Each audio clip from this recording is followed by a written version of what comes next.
Сәлеметсіңдер ме, оқушылар? Бүгінгі сабақтың тақырыбы «Шынықсаң, шымыр боласың». Тема сегодняшнего урока «Если будешь закаляться, будешь крепким». Бүгінгі сабақта қимылды білдіретін сөздерді қолдануды, дене мүшелері туралы айтуды үйренесің. Жаңа сөздерді қайтала. Повтори новые слова. Жарыс, соревнование. Жетістік, достижение. Жаттықтырушы, тренер. Шымыр, крепкий.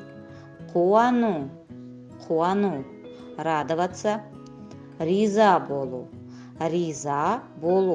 быть довольным. Өту или өтті, проходить, прошло. Осы жаңа сөздердің ішінен қимылды білдіретін сөздерді көрсет.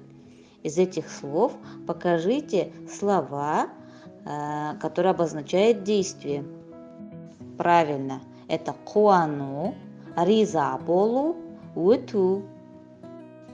Енді жаңа сөздермен сөйлем құрастырайық. Давайте теперь с этими словами составлять предложение. Қуану, риза болу, өту. Я радуюсь. Как будет на казахском языке? Правильно, мен қуанамын. Он радуется, ол қуанады. Скажите теперь, как будет прошли соревнования? Правильно, жарыс, өтті. А как будет такое предложение? Тренер был довольным. Правильно, жаттықтырушы риза болды. Бірінші тапсырма. Тыңда, сұраққа жауап бер. Первое упражнение. Послушай, ответь на вопрос. Сначала давайте здесь, в этом тексте, посмотрим новые слова. Какие встречаются слова, которые мы только что проходили. Жарыс – это соревнование. Өтті – прошло. Значит, прошло соревнование. Следующее новое слово – жетістіктер – это достижение. Қуанды – радовались. Жаттықтырушылар – это во множественном числе. Значит, тренеры. Риза болды – были довольными. Жарыс – это соревнование. Өтті – прошло. Ал енді мәтінді тыңдайық. Давайте послушаем текст. Жарыс. Мектепте спорт түрлерінен жарыс өтті.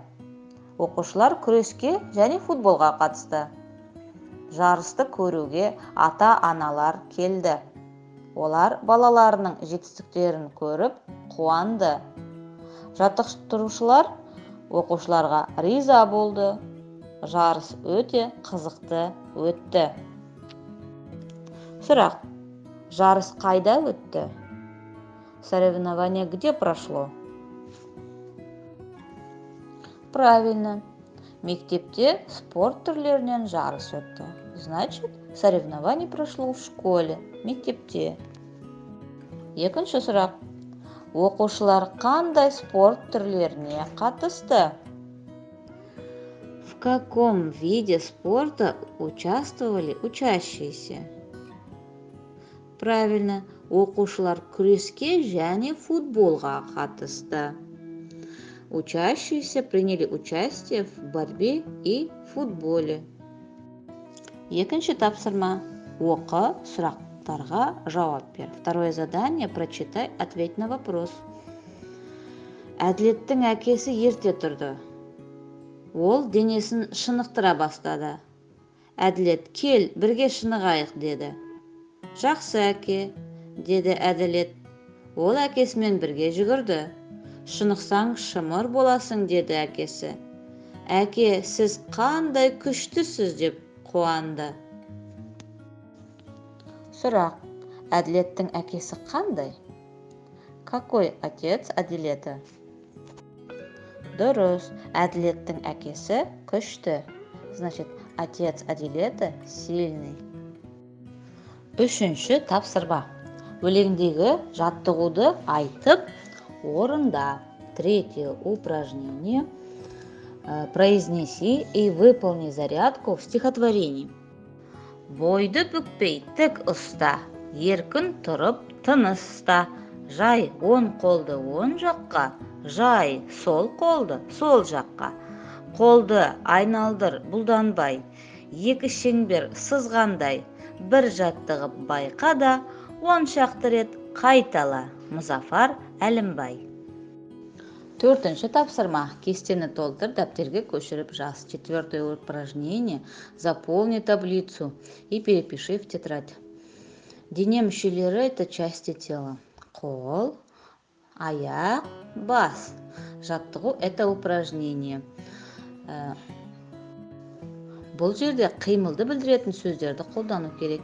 Здесь нужно использовать слова, которые обозначают действие. Можно посмотреть на предыдущее упражнение. Назарларыңа рахмет, сау болыңдар.